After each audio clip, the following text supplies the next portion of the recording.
watching out for you.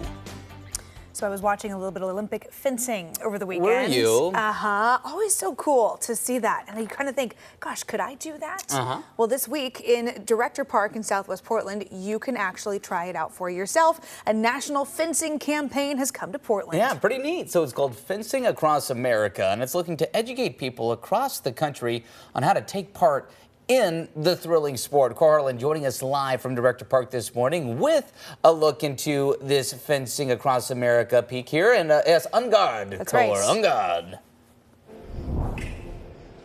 On guard, man. That's what they say. This is really going to be cool here. Starts today, this fencing activation here at Director Park in downtown Portland. It'll go through Sunday. Of course, it's all about fencing in the Olympics. I have Nathan with me here this morning, whose group from Orion Fencing has graciously agreed to get up. And Nathan, let's you and I step out of the way and let Carl have a look at some of the fencers as they do their thing here. This is going to be really kind of a cool thing. First of all, just give us people, for people who like me who rarely see fencing, give me the 20-second Chamber of Commerce version of what fencing is and who gets involved and all the rest of that. So fencing is the modern gamified, sportified version of historical dueling. So all of the three major weapons, foil, epee, and saber, are based off of different types of dueling from the 17th century and onwards. People who get into fencing tend to be very detail-oriented. They like to fight alone. They are interested in precision and accuracy and finesse. Now, stop on that point. There are attack zones, right? So, hang on just a sec, guys. So this is an attack. All this gray vest area right here is the attacking zone. That's where you score points by hitting on those locations, right? That's right. So that's a metal conductive vest called a lame, and later on we'll plug everybody into our electric scoring machines, which will help visualize when touches are happening and where. Fencing tends to happen so quickly that it's really hard to see the touches in real time. So we use electric scoring equipment to make sure that we can count things down to the millisecond. So we have about half a dozen fencing clubs in the Portland area. Orion, of course, is fencing club in Vancouver. And what age ranges does this go to and all the rest of that? So one of the best things about fencing is the general accessibility of it. So anybody from about age 5 until about age 90 can fence.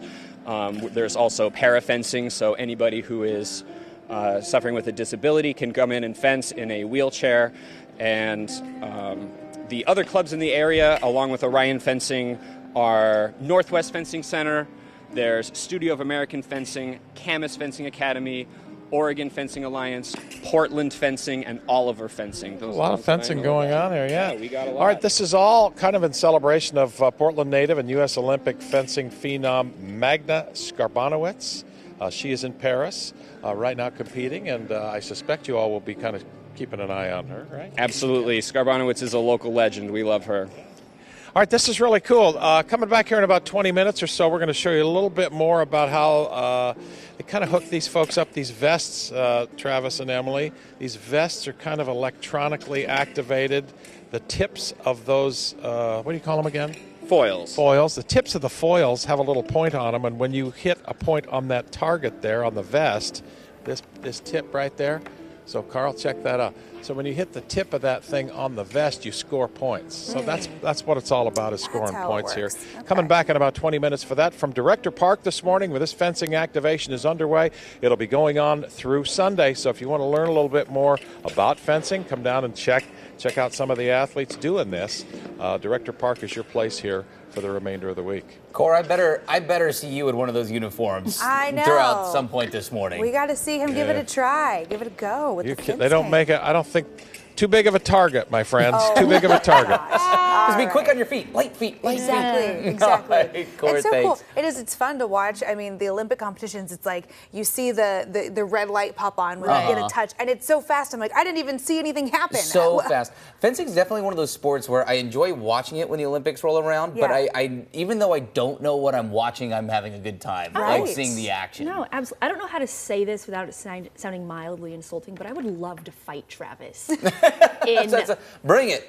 You got to get the gear. This is the fencing. Yes, this is going to be the fencing match at Director Park. Maybe we'll pop by later on. I don't know. I just something about it. I really want to fight Travis with one of those spoils. All I'm going to do is yell "on guard" as many times as I can. That's fair. Yeah. As long as we're having a good time. Yeah. Well, you can check it out all week long. If you head down there today, might be dodging a few raindrops here during the daytime. Yeah. Luckily, they have those full covered head chest things. Right. It's probably good for a bad hair day too. Absolutely. Which